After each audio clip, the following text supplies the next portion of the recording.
DreAllDay.com. Dre Baldwin, DreAllDay.com. I want to talk about the skill of forced optimism. And forced optimism is itself a skill. I want to explain exactly what this means, why it matters, and why you need to develop this skill, why you need to be using it consistently. First of all, everybody understands what optimistic means. You know what that means. Optimistic means looking at things, trying to find a positive in every situation, having a positive outlook, a positive expectation of what's coming up. You can call it skill of positive expectation, but I call it forced optimism because I want you to understand this at a certain level. Now, we all know pessimism is the opposite, right? That's looking at things and finding the negative in a situation, or dwelling on the negative in a situation is a better way of saying it, because every situation in life, all of you should understand, has both a positive and a negative aspect to it. Any situation you could think of in life, there's some positive thing that you can pull from it, and there's a challenge, we'll call it. If you don't want to use the word negative, you can pull a positive, you can pull a negative, a challenge, an optimistic thing from any situation that you have in life. This is the yin and yang of life, is the balance of life, that there's always somewhere you can see the good, somewhere you can see the bad. And the point of forced optimism is and I talked about this in a video where I said, what are you focused on? What are you focusing on? Is the skill of always looking for and being able to pull the positive out of every single thing that happens. And this is something that you need to condition yourself to do. And there are several reasons why you need to do this. I want to give you some of the most important reasons. The number one most important reason why is because in life, you become what you think about. You attract what you think about. You draw to you whatever energy you are carrying within you. If any of you, for example, the environment that I come from growing up, I listen to a lot of rap music, what we call gangster rap. I don't know if that even exists these days. I guess it still does. But a lot of gangster rap music. When you listen to that kind of music all the time, you know what it does? It puts you in an aggressive frame of mind, puts you in an aggressive mindset, because you're listening to aggressive music. And people who are talking aggressively, you're going to start thinking aggressively, and eventually you're going to act aggressively. I still listen to that kind of music, but I listen to it, for example, when I'm working out, when I want to put myself in an aggressive mood, because then it helps pull the best performances out of me. If you, for example, were to not any of you listen to rap music, like gangster rap music, and you were to stop listening to it for a week, and you only listen to like gospel and R&B music for a week instead, your energy would be completely different. You would carry yourself differently. You would talk different. You would walk different. Why? Because the energy that you're surrounding yourself with has changed. And the reason, and I'm telling you that to help frame this point of forced optimism, is that the more consistently you are thinking optimistically and thinking positively about the situations that you're dealing with in your life, the more consistently you are going to draw positive outcomes, positive thinking, and can-do thinking. For example, just thinking in a resourceful way about the situations that you face in life. See, thinking in an optimistic way is not necessarily it's not a magic trick. It's not going to make everything just start working for you automatically. It doesn't mean a bag of money is going to fall out of the sky and everything you try to sell, somebody's going to buy it and everybody you're interested in wants to talk back to you. Doesn't mean that. No, this is not magic. What it does mean, though, is that whatever your situation is, because you are thinking more positively, because you're conditioning yourself with the positive thinking, it'll be easier for you to get resourceful and come up with solutions, positive solutions that actually work for you and the people around you to every situation that you face, because you have conditioned yourself for it.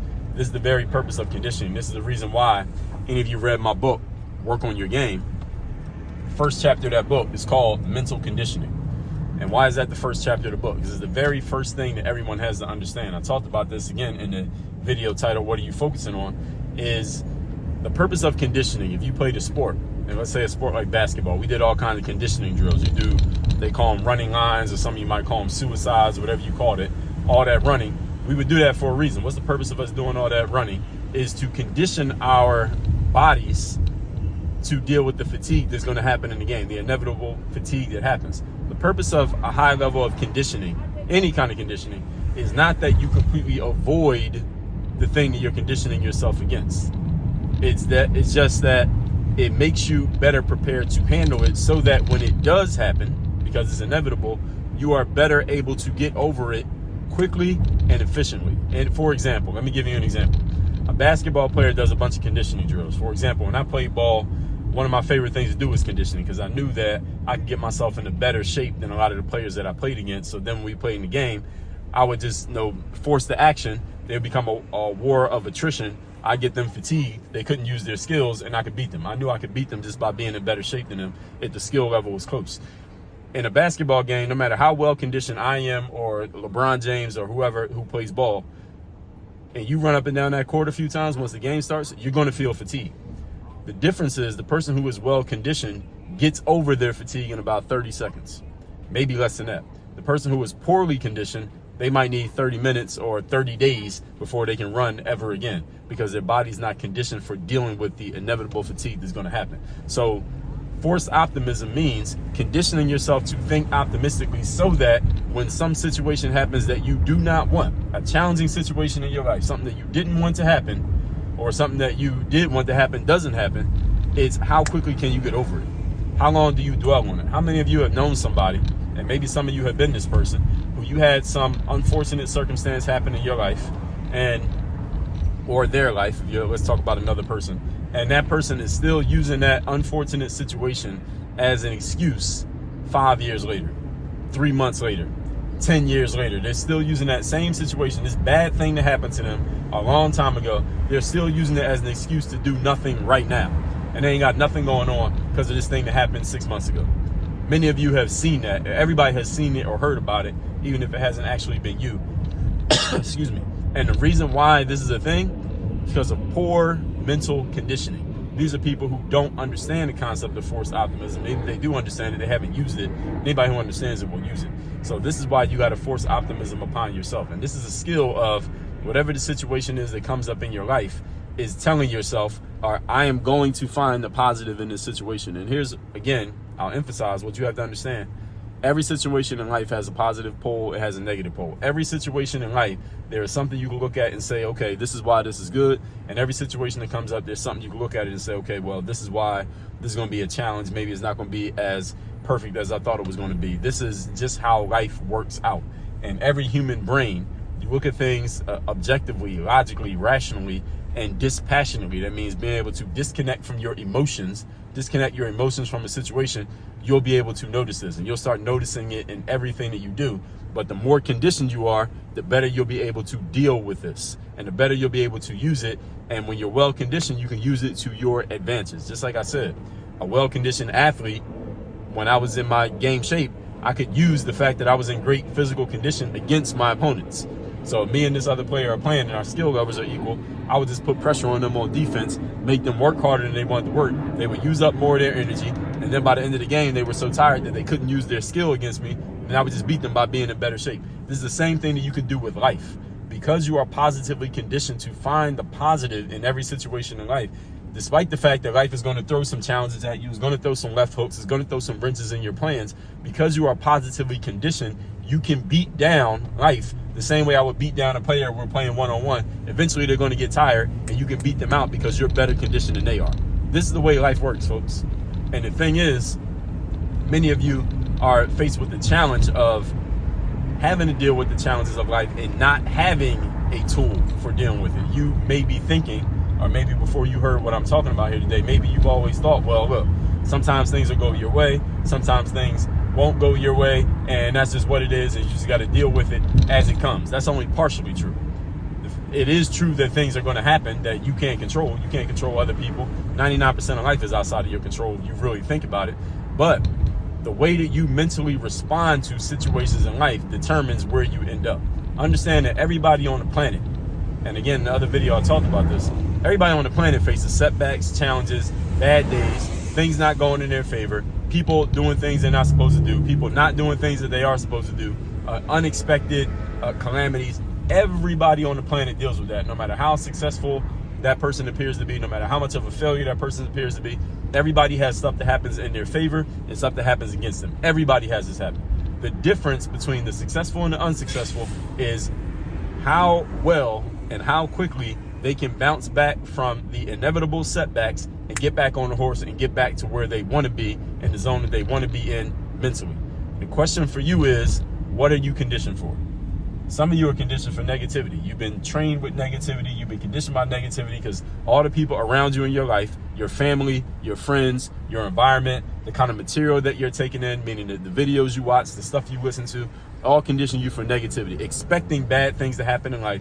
Then when something happens, you find the bad in it, and then you just basically say to yourself, well, you know what, that only confirms what I already believe. Many of you live your life just like this. And again, this comes from people who you know, like, and trust. They taught you this. Your moms, your dads, your brothers, your sisters, your aunts, your uncles, your teachers, your friends, the people you hang with every day, they taught you to think like this. They are conditioned for this. This is not something that randomly happens to you. They're conditioned for it. Any of you ever known a person who, no matter what happens in life, no matter what the situation, it could be the most fortuitous circumstance that could possibly happen, they still find a way to notice something negative about it, and they find a way to feel like, damn, this ain't perfect. Damn, this could be better. Damn, here we go again. You ever known anybody like that? No matter what happens, they find a way to notice the negative in the situation? Of course you have. All of you known people like that. Have any of you known a person who, no matter what happens in life, they always find a way to notice the positive in the situation? No matter what's going on, they always find the positive, almost to the point that it's almost like a little bit annoying, right? Because they're always finding the positive in the situation, no matter what is going on. Of course, all of you known people like that too. And like I said in the focus video, most of you are neither of those people. Most of you are somewhere in between. Sometimes you find a positive, sometimes you find a negative, and you think incorrectly, I'm gonna fix this right now, incorrectly you believe that this is just the luck of the draw. Some people get lucky and have good stuff happen in life, and some people are unlucky and they have bad stuff happen in life. That is not true, that's false. Here's the truth. Stuff happens to everybody. What you wanna call good stuff happens to people. What you wanna call bad stuff, that happens to, and it happens to everybody. Nobody is exempt from this law of the universe. The difference between the successful and the unsuccessful is what they choose to focus on when stuff happens. Not if stuff happens, when stuff happens. What are you choosing to focus on? And we come back to this word focus all the time, because in my texting community, when people come into and text me for the first time and I ask them, what are you working on right now? What are your biggest challenges? What's something that I can help you with? The same words come up over and over again. Discipline, consistency, focus. I need to be more disciplined, Dre, for doing this thing or that thing that I know I need to do. I need to work on my focus. I need to be more consistent at the positive stuff. It's the same stuff that comes up over and over again. It's the same stuff that I'm gonna tell you about right now. Your biggest challenge when it comes to your mindset and your conditioning is consistency of focus. What are you choosing to focus on? And do you have a strategy? Not a random tactic, not a hype up, not pulling up a YouTube video when you need to get excited. Do you have a strategy for staying consistently focused on the things that you want to be focused on? My book, The Mental Workbook, I lay this out in detail. If you didn't know, I have a podcast. It's called Work on Your Game. Every day I talk about this stuff. In my masterclass area, not my masterclass, but my mastermind at workonyourgameuniversity.com, I train people on this. I coach people on this in groups and in one-on-one settings. This is the foundation of your success, folks. What you choose to focus on a day-to-day basis is the foundation of your success, and is also, let me tell you the whole story, is also the foundation of your failure. See, that's the part people don't talk about. See, this is the part that your favorite motivational speakers, if it's anybody other than me, they don't tell you this stuff. What you're focused on is what's leading you to failure right now, and what you're focused on is also the thing that will lead you to success. The question is, which one are you choosing, or are you vacillating? Are you going back and forth? And because you're going back and forth, that's exactly why your results are back and forth. So you got to make a decision, and then once you make the decision, again, that's only the first step. Next step is you got to come up with a strategy and a process for this. This is not just some random thing that you do. And this is why you go to conferences. This is why you get coaches. This is why you join masterminds. This is why you sign up for programs, so that you can get the strategy for doing things, not just the idea to do it, not just the motivation, but a strategy, because a strategy and a process works the same way over and over and over again, not just randomly when you feel like it. This is the part that many of y'all are missing. So with all that being said, this skill of forced optimism, this is something that you condition yourself for. This is mental conditioning, meaning you do it consistently so that it becomes a normal habit, and then once you get it, you keep doing it so you stay good at it. Think about somebody like Steph Curry. He's a good three-point shooter, right? I think we all can agree he's a good three-point shooter. You know how Steph Curry got good at shooting three-pointers? Because he practiced it a lot. Anybody can tell you that. Even if you don't know Steph Curry, we can all guess that. But you know why he stays good at shooting three-pointers? Because once he got good at it, he kept practicing.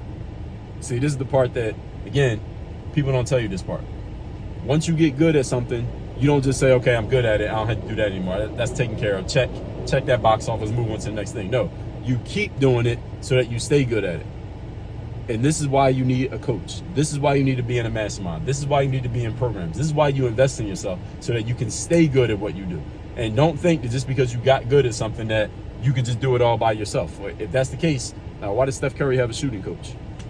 Why does Steph Curry have a trainer? Why does LeBron James have a nutritionist? I mean, he's already probably one of the best conditioned athletes on the planet. Why does he have a nutritionist? Why does he have somebody who helps him with his body? I mean, he pretty much knows more about taking care of his body than anybody else on the planet knows about taking care of their body. So why does he have a coach and most people don't?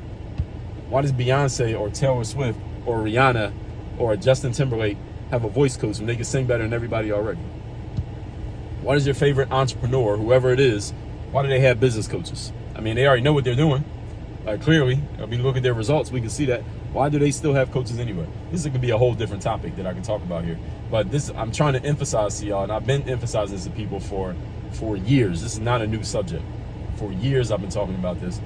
You shouldn't be doing everything on your own, even if you think you understand the concept, which you probably do, because you probably wouldn't even go seek help if you didn't understand the concept.